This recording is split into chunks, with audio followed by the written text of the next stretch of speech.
يقول الله عز وجل في القرآن الكريم بعد أعوذ بالله من الشيطان الرجيم بسم الله الرحمن الرحيم يا أيها الذين آمنوا إذا نودي للصلاة من يوم الجمعة فاسعوا إلى ذكر الله وذروا البيع ذلكم خير لكم إن كنتم تعلمون. Allahun e falendrojmë që i takon madhnisë Allahut. Salavat e i dërgojmë pejgamberit alayhi salatu wassalam, familjes tij dhe gjithë atyre që ndjekin rrugën e Islamit deri në ditën e Kiametit.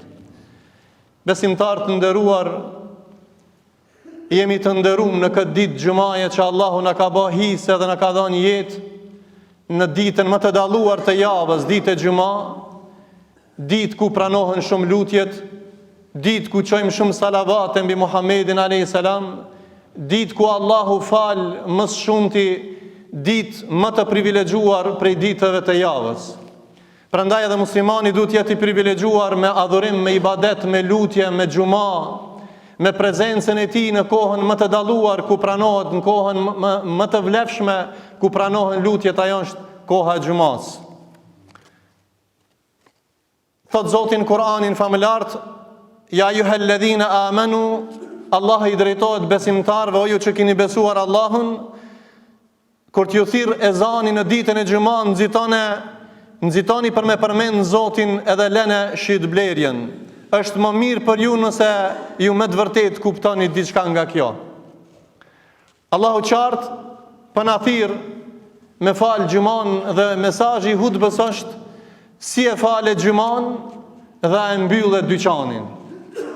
Pasi që ne jemi në një lagje të tregtarëve dhe ka disa prej tyre mundohen me bë hile, prandaj biznesi më i mirë dhe më i sigurt është në këtë kohë të veçantë me Allahun, ku je fitimtar i sigurt me madhninë e Allahut azza wa jall. Pastaj Allahu në ajetet në vazhdim thot që me lan biznesin, me lan shitblerjen, se shitblerja në kohën e xumës është ndaluar rrepsisht. Dita më të mirë në të cilën Allahu e ka krijuar është dita e xumës. Në këta na garanton dhe na argumenton pejgamberi sallallahu alaihi wasallam, thot prej se ka lind dielli, dita më e dalluar është dita e xumës, në të cilën ka lind Ademi alayhi salam. Në këtë ditë është fut Ademi alayhi salam në xhennet. Në këtë ditë është nxjerr nga xhenneti, në këtë ditë bëhet Kiameti. Prandaj të jemi të ma vigjilent dhe të shfrytëzojmë mirësinë e Allahut në këtë ditë të xumës, të bëjmë lutje dhe salavate mbi Muhammedin sallallahu alaihi wasallam. Thot pejgamberi sallallahu alaihi wasallam, pse duhet në këtë ditë mu kanë më të veçantë?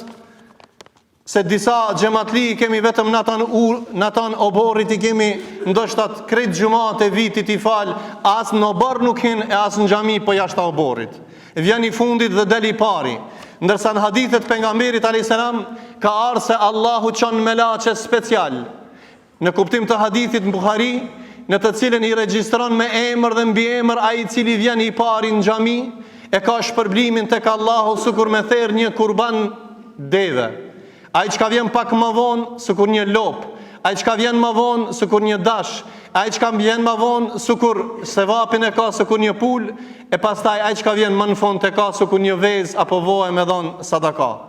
Ky hadith madhështor na tregon prezencën tënde ti që e ke zgjedh këtë ditë, a je prej atyre sevapin e kurbanit të devës apo sadakas së voës? Apo ndoshta nuk je hiç prezent. A dini që në mesin tonë, ne që kemi arë në gjuma sot, e falim gjumën, Allah i kabul krejtve, ja Rabbel Alemin. Melaqet e Allahut masit bitis e zani, që hyp imami në khutbe, ata i mbyllin defterat. Edhe ai që hin ma vonë së nëregjistrohen në defterin e Zotit. A dini pse? Se melaqet e ndin vetën të privilegjuar me ndëgjua dhe këtë khutbe që flasim ne sot. E pastaj ti që je në borë dhe je online në rrjetet sociale, atër çfarë gjumaje kiti? Ti që ndoshta shumë ma vonë vjen i fundit, ndoshta dhe dyqanin se e kini mishteri, ti je mishteria më i mirë me ardhë këtu, jo me ba mishteri ma të dyqani. Pse Allahu ka thonë fantashiru fil ardhë, e pastaj vëjda kudjetis sala, e kur të falet namazi, fantashiru, shpërndaju në për tokë dhe kërkon nga mirësitë e Zotit. Amo fesau ila dhikrillah, ngutin e shpëtimin e Allahut, është momenti i hutbës, dëgjimi i xhumas. Prandaj, edhe në këtë hadith na tregon pejgamberi alayhis salam privilegjin e melaçeve që ndëgjojnë hutbën, atëherë ti je më i mirë se melaçja.